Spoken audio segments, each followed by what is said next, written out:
नमस्कार दोस्तों, Albert Einstein द्वारा दी गई थ्योरी ऑफ रिलेटिविटी ने लगभग पूरे फिजिक्स को उलट-पुलट कर रख दिया था, क्योंकि इस थ्योरी ने साइंटिस्ट को एक नए यूनिवर्स के सामने लाकर खड़ा कर दिया।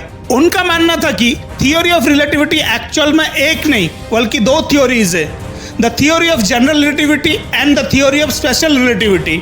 आखिर क्या है ये थ्योरीज, आइए जानते हैं आज के इस वीडियो में। साल 1905 में आइंस्टाइन ने थ्योरी ऑफ स्पेशल रिलेटिविटी सबके सामने प्रेजेंट किया और इसके अंदर दो रूल्स दिए गए और इन दोनों रूल्स को समझने के लिए हमें कुछ एग्जांपल्स को समझना होगा। मान लीजिए राम और श्याम दोनों एक दूसरे से थोड़े दूर खड़े हैं।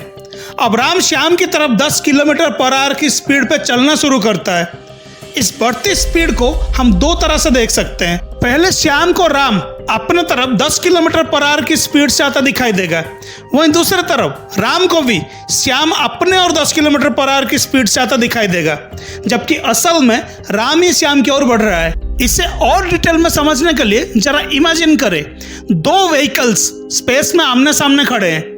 अगर इसमें से कोई एक व्हीकल दूसरे व्हीकल की तरफ बढ़ता है तो हम ये कभी नहीं कह पाएंगे कि कौन सा व्हीकल आगे बढ़ रहा है। हम जिस व्हीकल में होंगे वो हमें ऐसा लगेगा कि वो एक ही जगह खड़ा है और सामने वाला व्हीकल आगे बढ़ रहा है। इसे आइंस्टाइन ने एक्सप्लेन किया कि मोशन हमेशा रिलेटिव होती है और यही थ्योरी ऑफ स्पेशल रिलेटिविटी का फर्स्ट रूल है।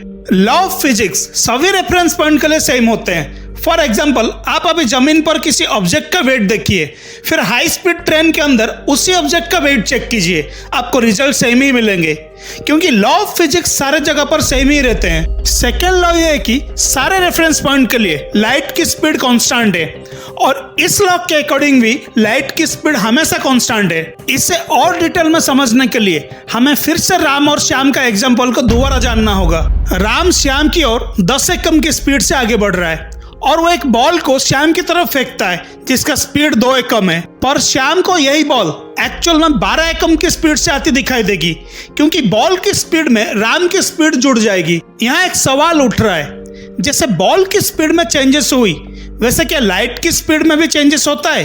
अब राम के हाथ में एक लैंप है और श्याम की ओर बढ़ रहा है।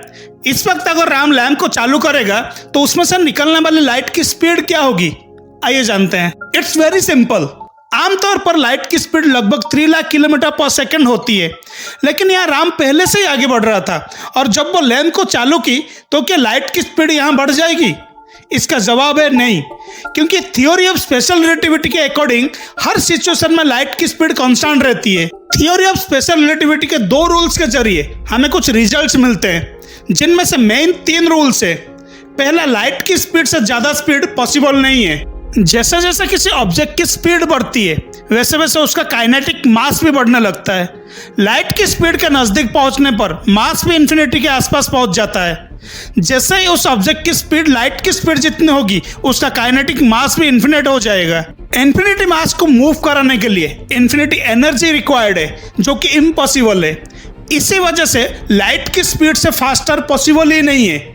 यहाँ तक कि हम किसी भी ऑब्जेक्ट की स्पीड लाइट की स्पीड जितना भी नहीं कर सकते हैं। आइए अब जानते हैं second consequence of theory of special relativity, जो है टाइम डायलेशन। जब किसी भी ऑब्जेक्ट की स्पीड इंक्रीज हो जाती है तब उसके लिए टाइम स्लो हो जाता है, इसे टाइम डायलेशन कहते हैं। अगर राम की स्पीड 10 किलोमीटर पर आवर है और श्याम की 20 किलोमीटर पर आवर, तो हाई स्पीड्स की वजह से राम की कंपेयर में श्याम के लिए टाइम स्लो हो जाएगा, पर यह डिफरेंस बहुत नेग्लिजिबल होगा, इसलिए इसका आभास भी नहीं होगा। लेकिन अगर कोई स्पेसक्राफ्ट हायर स्पीड से पृथ्वी के चारों ओर 5 साल तक चक्कर लगाता है और फिर वापस पृथ्वी पर लौट आता है, तब उसके लिए 5 साल ही बीते होंगे, लेकिन हमारे लिए ये 5 साल कहीं ज्यादा होंगे। इसे ही टाइम डायलेशन कहते हैं। आगे बढ़ते हैं और जानते हैं थ्योरी ऑफ स्पेशल रिलेटिविटी के थर्ड रिजल्ट के बारे में। किसी भी सब्सटेंस की एनर्जी उसके मास और स्पीड ऑफ लाइट के स्क्वायर मल्टीप्लायर जितना होती है। ये फॉर्मूला स्क्रीन पर आपको दिख रहा होगा। According to this formula, energy और मास का इंटरचेंज पॉसिबल है, या ये कह सकते हैं दोनों ही एक ही चीज का अलग अलग रूप है। Look at this formula and think, सिर्फ 1 ग्राम मास से कितनी एनर्जी प्रोड्यूस हो सकती है। आज के समय में जो एटॉमिक बॉम्ब्स का यूज हो रहा है वो इसी डिस्कवरी का रिजल्ट है, क्योंकि एटॉमिक बॉम्ब में रहा मास एनर्जी में बदलता है। अब आते हैं थ्योरी ऑफ जनरल रिलेटिविटी पर। आइंस्टाइन की थ्योरी ऑफ स्पेशल रिलेटिविटी सिर्फ स्पेस में या स्टेशनरी मूविंग ऑब्जेक्ट पर ही लागू होती है। ये रूल्स ग्रेविटेशनल फोर्स वाले एरिया और टाइम के साथ बढ़ती स्पीड पर लागू नहीं होती। इसका सलूशन निकालने के लिए आइंस्टाइन ने 10 साल तक कड़ी मेहनत की और साल 1915 में अपने थ्योरी ऑफ जनरल रिलेटिविटी को पब्लिश किया। इस थ्योरी के अकॉर्डिंग ग्रेविटी एक्चुअल में कोई फोर्स नहीं बल्कि स्पेस में बना एक कर्व है, जैसे आप अपनी स्क्रीन पर इसे देख सकते हैं। स्पेस एक नेट की तरह है, इसमें जितना ज्यादा मास वाले सेलेस्टियल बॉडीज होंगे वो उतने ही ज्यादा पावरफुल कर्व्स बनाएंगे, जिससे उनका ग्रेविटेशनल फोर्स ज्यादा होगा। हमारा सूर्य भी इसी तरह का कर्व बनाता है और उसी कर्व के आसपास हमारी पृथ्वी घूमती है और साथ ही दूसरे प्लैनेट भी। Theory of general relativity space time पर बेस्ड था। इसने हमें कई रिजल्ट्स दिए। सबसे पहले ग्रेविटेशनल फोर्स की वजह से लाइट बेंड होती है, जिसे लाइट डिफ्लेक्शन कहते हैं। इसका मतलब जब लाइट किसी मैसिव ऑब्जेक्ट के पास से गुजरता है तब ग्रेविटेशनल फोर्स की वजह से वो उसी तरफ मुड़ जाता है। इसका करंट एग्जांपल है ब्लैक होल। इसका ग्रेविटेशनल फोर्स इतना ज्यादा होता है कि वो अपने पास से गुजरने वाले लाइट को भी निगल जाता है, जिससे वो लाइट कभी हम तक पहुंच नहीं पाता और इसी वजह से हम ब्लैक होल को कभी देख नहीं सकते हैं।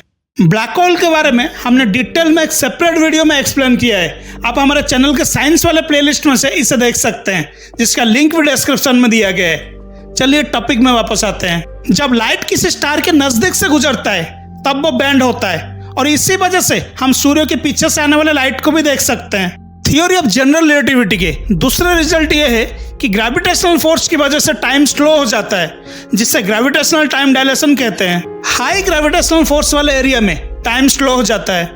इसका भी परफेक्ट एग्जांपल ब्लैक होल में देख सकते हैं।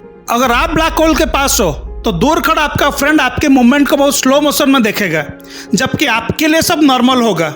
दूसरी ओर ठीक उसका उल्टा होगा।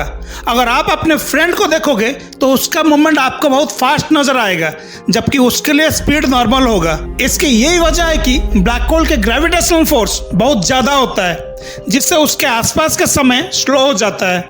दोस्तों, यही था अल्बर्ट आइंस्टाइन द्वारा दी गई थ्योरी ऑफ रिलेटिविटी। उम्मीद है ये वीडियो आपको पसंद आया होगा। फीडबैक के लिए आप हमें नीचे कमेंट कर सकते हैं और इस वीडियो के रिलेटेड अगर आपको कुछ डाउट्स है तो हमें जरूर बताइए। और जल्दी से वीडियो को लाइक करें, चैनल को सब्सक्राइब करें और नोटिफिकेशन को ऑन करें। Thank you for watching this video. नमस्कार।